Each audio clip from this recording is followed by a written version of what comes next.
Well, good afternoon, good people. Mark Holmes here, and as always, I want to say thank you all for watching, commenting, subscribing, and being part of the Joe Boo Sports Report. Without you guys, as well as you ladies, you know that this literally does not work. It's been hard, man. It's been hard this season. You know, we look so forward to the season getting here, and then it gets here and it literally turns to crap. So it is what it is. So we haven't gotten word yet about Dak Prescott's injury, the results from his MRI. You can bet pulled hamstring, depending on the severity of it, could be a month, maybe 6 weeks. And the season is quite frankly in disarray. This is where we need to actually figure on looking at tomorrow, next year, and finding out who is going to be about it and who needs to go and who needs to stay.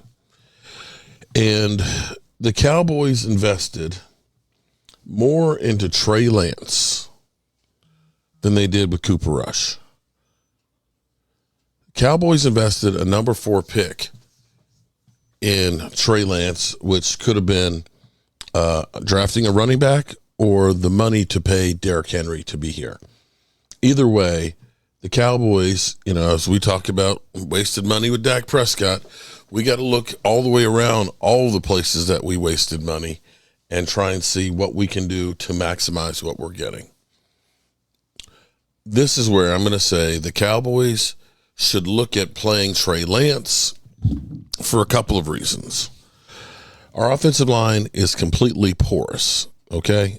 It literally cannot get out of its own way. And it can't get in the way of the defenders getting there after the quarterback. And this is where Trey Lance, being a mobile quarterback, may actually help us. That maybe Trey Lance's legs, because we saw yesterday Dak Prescott running a couple of times, how that helped our offense tremendously. That, you know, we were actually kind of doing some pretty good things for a while, but the pre-snap penalties and the holdings and the drops were all things that we couldn't afford to have. But clearly, being able to run the football with the quarterback will be beneficial. And again, with this young offensive line, that might be better than Cooper Rush. The second part of this equation is you got to make a decision on who's going to be your backup quarterback. You pretty much know what you have with Cooper Rush, but you invested a 4th-round draft pick in Trey Lance that if you don't find out, you don't re-sign him, that 4th-round pick was just literally thrown in the trash. Or you end up paying him to come back, not knowing if he's actually a viable solution. At this point, it's time to experiment on clearing the benches and finding out who can play. You may have a couple of guys that you feel high on that, you know, they couldn't get playing time for whatever reason.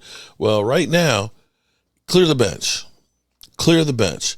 Find me some mother humper who is willing to get out there and bust his ass to do something for this team. There's no if or whys or whatever. I need to have some people that actually have some passion and want to do something.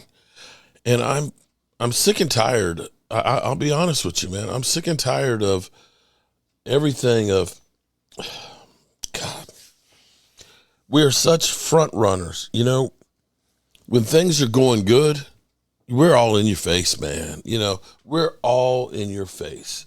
You know, CeeDee Lamb and his whole thing, and Micah Parsons with his lion crawl. You know, that's great. That's great when we're playing well. But I think of it like the old song, when you got money, you got lots of friends. When you don't, they don't come around.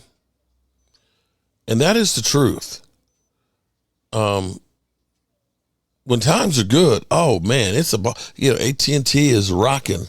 They're doing. Yeah, we're just doing it. We're in your face and everything else. But then, when times get hard, disappear. We got a lot of those fans that are here too, that are front runners, that when we doing well, we're all in your face, man, and everything else. And when they go through hard times, they disappear. I'm sick to my stomach. I'll be real with you. That we are literally talking about the team season being over when we haven't played half the games. That's how crazy this whole thing is. But it's literally been a train wreck. So why not play Trey Lance now? Why not? You gave up a 4th round pick and you got $5.3 million sitting there on the bench. Get his ass out on the field and find out, bro, you're auditioning for a job here with the Cowboys to be the backup quarterback or to be a quarterback someplace else. Show me what you got. Can't be the worst thing. And I'm still mystified with the Joneses whole thing of, we believe in our own guys and,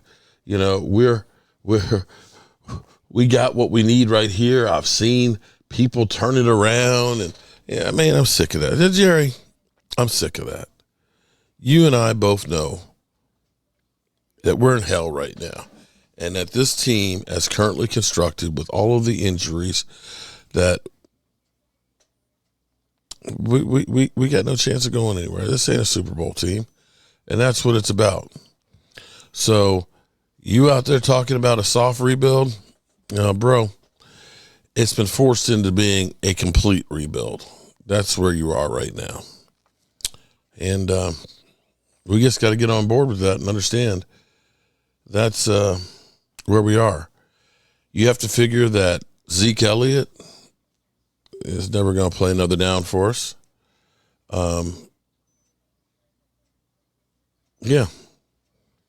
Zeke Elliott's done. We'll probably be turning the page on him. We'll be turning the page on D-Law, maybe on Zach Martin. That we're getting to the point where the only person left from the Jason Garrett era will be Dak. It's crazy to think about, but that's where we are. It's Trey Lance season now to me. Peace out, good people.